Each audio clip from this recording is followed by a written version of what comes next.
Você já se sentiu uma fraude? Já esteve em uma reunião ou recebeu um elogio por um trabalho incrível e lá no fundo uma vozinha sussurrou: eles vão descobrir, eu não sou tão bom assim, foi sorte. Se essa sensação é familiar, você não está sozinho. Esse fantasma tem um nome: Síndrome do Impostor. E hoje vamos desmascarar esse vilão juntos. Vamos começar com uma história real. Maya Angelou, uma das escritoras mais celebradas do nosso tempo, autora de obras-primas, vencedora de inúmeros prêmios, confessou uma vez: eu já escrevi 11 livros, mas a cada vez eu penso, eles vão me descobrir agora. Eu enganei todo mundo e eles vão me descobrir. Pense nisso. Maya Angelou.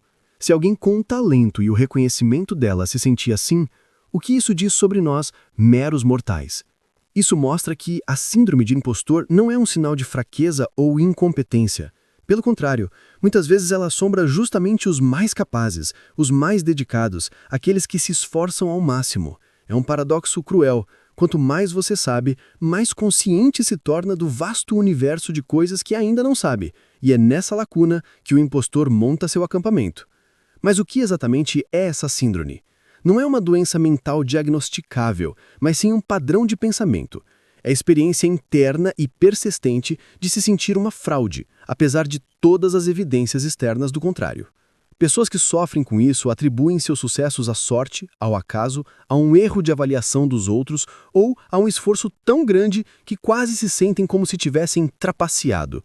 Elas vivem com o medo constante de serem expostas como falsas. As raízes desse sentimento são profundas e complexas.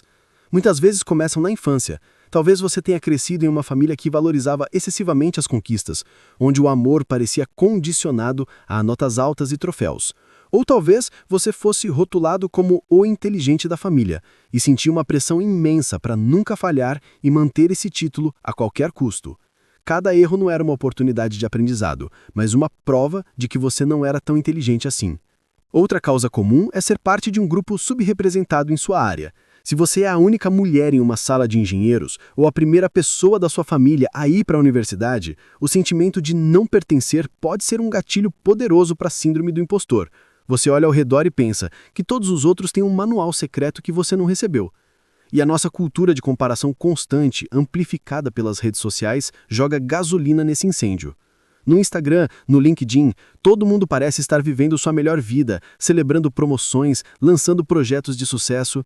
Vemos apenas o palco, nunca os bastidores, o suor, as dúvidas e os fracassos que inevitavelmente fazem parte de qualquer jornada. Comparar os nossos bastidores, caóticos, com o palco perfeitamente iluminado dos outros é a receita para se sentir inadequado. A síndrome do impostor se manifesta de algumas maneiras típicas. Existe o perfeccionista, que estabelece metas impossíveis altas e mesmo quando atinge 99% delas, se concentra no 1% que deu errado. Há também o super-herói, que se sente um impostor entre colegas competentes e, para compensar, se sobrecarrega de trabalho, tentando ser melhor que todos em tudo. E tem o gênio natural, que acredita que a competência se mede pela facilidade e rapidez com que se aprende algo. Se precisa se esforçar, sente que é uma prova de sua farsa. Você se reconhece em algum desses perfis? O grande perigo da síndrome do impostor é que ela nos paralisa. O medo de ser descoberto nos impede de assumir riscos, de pedir uma promoção, de iniciar aquele projeto que tanto sonhamos. Ela nos convence a jogar pequeno, para não sermos notados. É uma profecia autorrealizável. Por medo de não sermos bons o suficiente, acabamos não nos permitindo alcançar nosso verdadeiro potencial. Isso não afeta só a nossa carreira, afeta a nossa felicidade, nossa saúde mental, nossa capacidade de desfrutar das nossas próprias conquistas. Então, como lutamos contra esse fantasma? A primeira e mais poderosa arma é o reconhecimento. Diga em voz alta: o que estou sentindo tem um nome, é a síndrome do impostor. Isso já tira um poder imenso dela. Você separa o sentimento da realidade.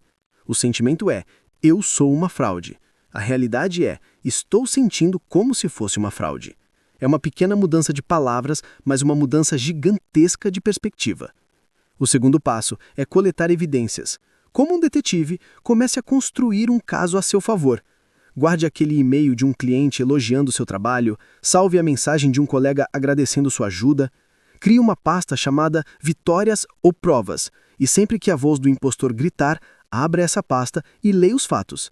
Fatos são mais fortes que sentimentos. A terceira tática é falar sobre isso. Lembra da Maya Angelou? Ao compartilhar sua vulnerabilidade, ela deu permissão para que milhões de outras pessoas se sentissem vistas. Converse com um amigo de confiança, um mentor, um colega. Você vai se surpreender ao descobrir quantas pessoas, especialmente aquelas que você mais admira, se sentem exatamente da mesma maneira. Essa vulnerabilidade compartilhada cria conexão e dissolve a xergonha. Quarto, redefina o que é sucesso e fracasso. Fracassar não é prova de incompetência, é prova de que você está tentando, que está saindo da sua zona de conforto. A pessoa que nunca falha provavelmente não está fazendo nada muito interessante. Comece a ver os erros como dados, como informações valiosas para o seu próximo passo. Celebre o esforço, não apenas o resultado. E por último, pratique a autocompaixão. Trate-se com a mesma gentileza que você trataria um amigo que estivesse passando por isso. Você diria a um amigo, você é uma fraude? Teve sorte? Claro que não. Você o lembraria de suas qualidades, de seu esforço, de suas conquistas. Então, por que ser tão cruel consigo mesmo? Lutar contra a síndrome do impostor não é uma batalha que se vence uma vez. É uma prática diária.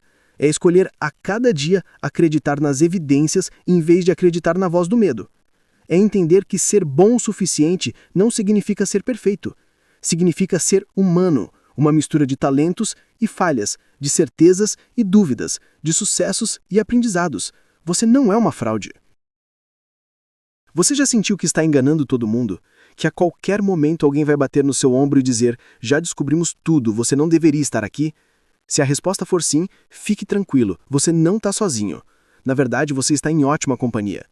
Essa sensação tem nome, Síndrome do Impostor. E hoje vamos mergulhar fundo nela para entender por que, mesmo com todas as nossas conquistas, muitas vezes não nos sentimos bons o suficiente. Imagine a cena. Você acabou de receber uma promoção, um elogio importante, ou talvez concluiu um projeto que exigiu meses de dedicação. Todos ao seu redor estão celebrando seu sucesso. Mas lá no fundo, uma vozinha sussurra. Foi sorte. Eles superestimaram você. Logo, logo a farsa vai acabar. Essa é a voz da Síndrome do Impostor. Ela não é um diagnóstico clínico oficial, mas é um padrão de pensamento tão real e poderoso que afeta milhões de pessoas, desde estudantes brilhantes até CEOs de grandes empresas.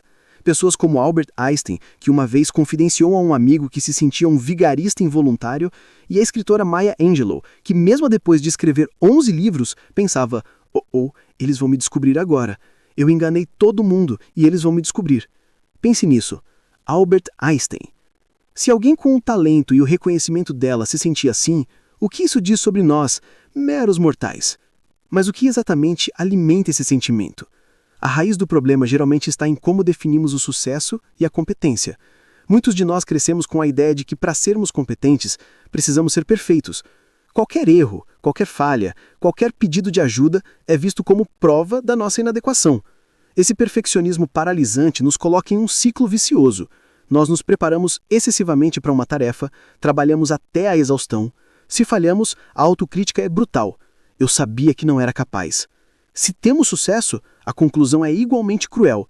Só consegui porque me esforcei demais. Uma pessoa verdadeiramente capaz não precisaria de tanto esforço. Em ambos os cenários, a nossa autoimagem sai perdendo. Outro fator crucial é a comparação constante. Nas redes sociais, vemos o palco dos outros, nunca os bastidores. Vemos as promoções, as viagens, os diplomas, mas não as noites mal dormidas, as dúvidas, as rejeições que inevitavelmente fazem parte de qualquer jornada. Comparar os nossos bastidores caóticos com o palco perfeitamente iluminado dos outros é a receita para se sentir inadequado. A síndrome do impostor prospera no silêncio e no isolamento. Ela nos faz acreditar que somos os únicos a nos sentir assim.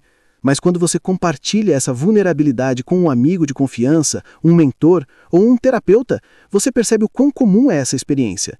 Você cria uma conexão e quebra o feitiço do isolamento. Lutar contra a síndrome do impostor é uma jornada, não é uma batalha de um dia só. Haverá dias em que a voz da dúvida será mais alta, mas a cada vez que você a reconhece, a cada vez que você celebra uma pequena vitória, a cada vez que você se permite ser humano e imperfeito, você fica um pouco mais forte. Você não precisa ser perfeito, você só precisa ser você. E isso, acredite, já é mais do que bom o suficiente. Se este vídeo ressoou com você, deixe um comentário partilhando a sua experiência. Vamos criar uma comunidade de apoio aqui. E claro, se você gostou do conteúdo, não se esqueça de se inscrever no canal e ativar as notificações para não perder os próximos. Muito obrigado por assistir e até a próxima!